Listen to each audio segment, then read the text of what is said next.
This review will cover the case of the Golden State Killer. He was recently caught and is soon to go to trial, and he committed 12 homicides in California and 50 to 51 rapes, and they think there's potentially a few more added on to those statistics. They're unsure. Most people think he also was the serial ransacker who committed a bunch of burglaries as well, and one homicide. And it's quite a case. It took 44 years to solve, and let me get a little more background about this on the screen here. One moment, please. Criminal killer in California history. Upwards of 50 rapes. A lot of women in the area are scared and are nervous. And at a minimum 12 murders. He shot him. Then he beat him to death. It was a frontal assault, crushing her face and skull. Just brutal homicides. He's really wild. This person took control of California for a very long time. And then he just disappeared. For over 4 years now, detectives have hunted this killer, but they still don't know who he is. I believe he's still alive. It could be a neighbor, it could be a friend, it could be a family member of anyone. Rest assured, we're not going to stop until this person is identified and brought to justice. This case is why we lock our doors at night. Attacked all over California. The community was taken hostage. Brutal homicides. One of the most prolific serial killers in the history of this state, if not in this nation. Today we're going to launch a national campaign to help identify the Golden State Killer. Good morning. We have several representatives from law enforcement agencies who are going to speak to you today. And the perpetrator operated from 1976 until he discontinued in 1986. That's what the best statistics they have, and then he was finally caught in the year 2018 on a genealogical search. And here's a press conference that describes some of his activities prior to being. This is prior to they had identified him. In June of 1976, a community was taken hostage. One of the most prolific serial killers in the history of this state, if not in this nation. This subject has eluded investigators for over 4 years. The victims and families deserve justice. We believe he's alive, anywhere from 60 to 75 years old. The FBI is also offering a reward of up to $50,000. The answer is out there. We need a name.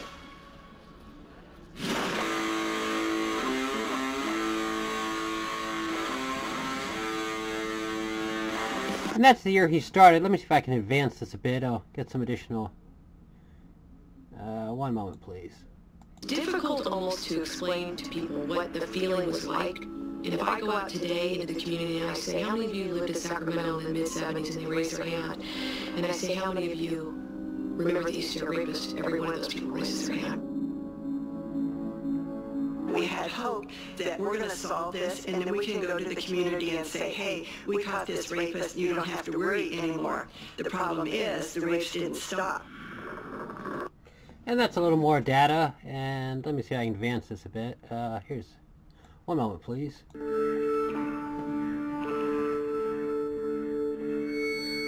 October 1st, 1979. It was approximately 2 a.m. in Santa Barbara County. A couple, 33 years old, were asleep in bed. They were awakened by a flashlight beam in their face and a male voice. He told me he had to have money. Don't move. Threatened to stab them. He brought pre-cut sections of rope or twine with him. He had the woman tie up the man. Then he tied up the woman, wrists behind their back.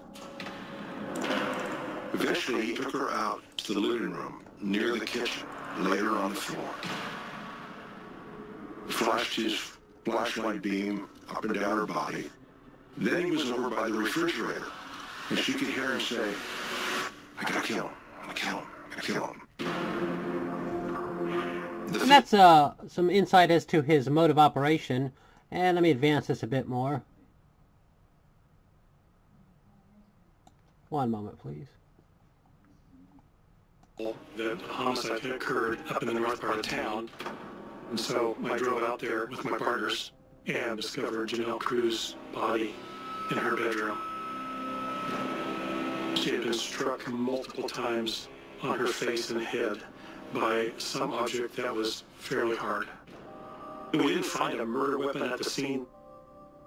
We did find from the family that there had been a pipe wrench that had been left outside the back door, and we did not find that. And that took place in 1986, and that's the last homicide they believe he committed, and he eventually was caught. Let me get this on the screen here. It's trying to get hard to get everything in here in a quick motion. Let me get this on the screen here, and here's the update as to when he was finally caught by law enforcement. Huge break in a cold case terrorizing California for decades. Police say they now have the Golden State Killer in custody. And they used DNA testing to find him. So many families are relieved this morning. The killer accused of murdering at least 12 people, sexually assaulting more than 50. 72-year-old Joseph James D'Angelo, former police officer, family man who was hiding in plain sight in suburban Sacramento. ABC's Whit Johnson is there with new details on this stunning break. Good morning, Whit. George, good morning to you. Absolute shock in this quiet community that the man who terrorized California may have been living right here. The Golden State Killer vanished in the 80s, gone for decades, until investigators say a key piece of DNA evidence connected the dots just days ago. The 40-year manhunt for one of the most prolific serial criminals in American history perhaps coming to an end at this suburban home. We found the needle in the haystack, and it was right here in Sacramento. Police say this man, 72-year-old Joseph James D'Angelo, is the elusive Golden State Killer. The former police officer, allegedly responsible for at least 12 murders, upwards of 50 rapes, and more than 100 burglaries in California from 1976 to 1986. D'Angelo's name never coming up in prior investigations, but just 6 days ago, a critical clue. We started some surveillance. We were able to get some discarded DNA, and we were able to confirm what we thought we already knew, that we had our man. And that's a little more information. See if I can advance this a bit. And here's Michelle McNamara. She wrote a book on it, and here's a phone call. Let's see if I can get that on there. Leaving the entire state on edge. Let me get back that up a bit. Here, one moment, please. Officer.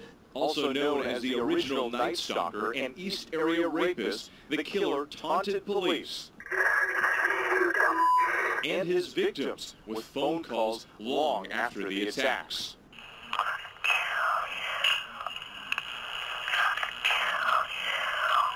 Leaving the entire state on edge.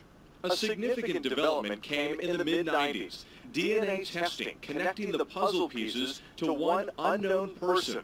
Crime writer Michelle McNamara, who coined the phrase the Golden State Killer, made it her life's work to hunt him down. She discussed the serial killer in an interview with filmmaker Cameron Cloutier. I'm very struck by that people did not call out, you know, that there was a weird guy hanging around. So he had to fit in. But on the other hand, it's just the level of violence is so extreme. McNamara died in 2016. And that's Michelle McNamara, and she wrote an excellent book on this and played a major role in him finally getting caught. And let's see if I can advance this a bit, and here's maybe a final clip. Robin. We're going to talk more about that, Whit. Thank you with Sacramento District Attorney Anne Marie Schubert, who joins us live this morning. What a relief. So many people relieved waking up this morning, and we know that this case has been cold for decades, and D'Angelo's name didn't even surface until just 6 days ago. Is that right? That's correct. That's correct. And the discarded DNA didn't come from a tip from coming into your office, so tell us a little bit more about the discarded DNA and how that was the key. Well, as we said yesterday, this case was really solved through some innovative DNA techniques, and so as a result of that, that led to law enforcement essentially, as the sheriff said yesterday, surveilling him and obtaining a sample of abandoned or discarded DNA, and from there we moved forward and they did additional testing, and that was ultimately what solve this case. My goodness. We know that he was once married. He was a police officer, an officer at the time of the crimes. When you look at grown... And that's a little more information about him getting caught. I tried to get everything in here in a quick, for a quick review, getting all the significant points. But anyhow, it's quite a case here. A lot of stuff online about it. It's regularly covered on television, and the trial hasn't, he hasn't gone to trial yet, but it will sometime soon, and that should do it. And it's quite a case. If you go, like I said, if you follow CNN or any type of shows that deals like this, it's regularly on currently. And just Google Golden State Killer, and there's quite a bit of material on it. And that should do it, and hopefully everything uploaded.